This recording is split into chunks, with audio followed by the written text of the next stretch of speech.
Hello students, कैसे हैं आप सब। मैं डॉक्टर रजनी सिंह लेकर आई हूं आपके लिए नई वीडियो आपकी डिमांड पर। जैसा कि आप सब बच्चे चाहते थे कि मैं ऑनर्स के बच्चों के लिए सिलेबस की एक अलग से वीडियो बनाऊं, तो मैं उसी वीडियो के साथ लेकर आई हूं। तो चलिए शुरू करते हैं। आज की जो वीडियो है वो सिलेबस के ऊपर, और सिलेबस है हमारा constitutional government and democracy in India, Bharat में संवैधानिक सरकार और लोकतंत्र। इसके ऊपर हमारी वीडियो है और ये बीए ऑनर्स फर्स्ट सेमेस्टर के बच्चों के लिए इस वीडियो को बनाया गया है। ठीक है, आगे हम बात, तो ये जो सिलेबस है हमारा 4 यूनिट के अंदर इस सिलेबस को डिवाइड किया गया है। तो पहली यूनिट की जब हम बात करते हैं तो पहली यूनिट हमारी बात करती है the constituent assembly and the constitution.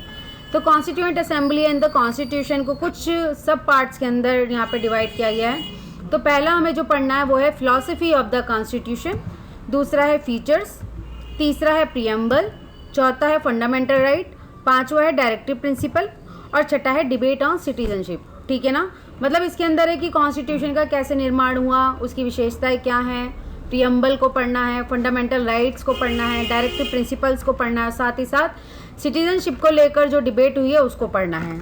दूसरी यूनिट की अगर हम बात करें तो दूसरी यूनिट हमारी बात करती है गवर्नमेंट्स के जो ऑर्गन्स हैं। ठीक है ना, तो इसके अंदर में क्या क्या पढ़ना है, इसके अंदर हमें लेजिस्लेचर पढ़ना है। और लेजिस्लेचर जब हम पढ़ेंगे तो हमें क्या पढ़ना है, जो हमारे सिलेबस में हमें सिर्फ वही पढ़ना है, हमें उसे एक्स्ट्रा नहीं पढ़ना है। ओके, तो लेजिस्लेचर की बात करें तो यहाँ पे हमें पावर पढ़ना है, फंक्शंस पढ़ने हैं, डिबेट ऑन रिप्रेजेंटेशन पढ़ने हैं कि जितने भी रिप्रेजेंटेशन होते हैं उनके ऊपर क्या क्या डिबेट हैं। ठीक है, नेक्स्ट हम बात करें तो एग्जीक्यूटिव, हमें यहाँ एग्जीक्यूटिव को पढ़ना है जिसके अंदर इलेक्शन कैसे होते हैं, क्या होता है, तो सारे इलेक्शंस को पढ़ना है, पावर पढ़ना है, functions, changing role of prime minister and president.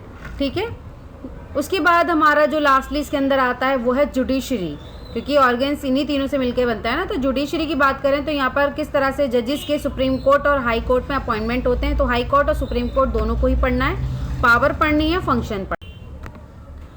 Third unit की बात की जाए तो थर्ड यूनिट में हमारा जो टॉपिक है वो है फेडरलिज्म एंड डिसेंट्रलाइजेशन। इसके अंदर हमें 3 सब टॉपिक को स्टडी करना है, जिसमें कि पहला है सेंटर स्टेट रिलेशन, कि सेंटर स्टेट के रिलेशन कैसे हैं, एसिमेट्रिकल फीचर्स क्या क्या हैं, और द पंचायत्स एंड म्यूनिसिपैलिटीज़। इन तीनों टॉपिक को ही हमें कवर करना होगा। चौथी यूनिट की हम बात करें तो चौथी यूनिट में हमें constitutional provisions and national security laws के ऊपर हमें फोकस करना है, जिसके अंदर हमें emergency provisions and preventive detention and national security laws को हमें यहाँ पर पढ़ना होगा।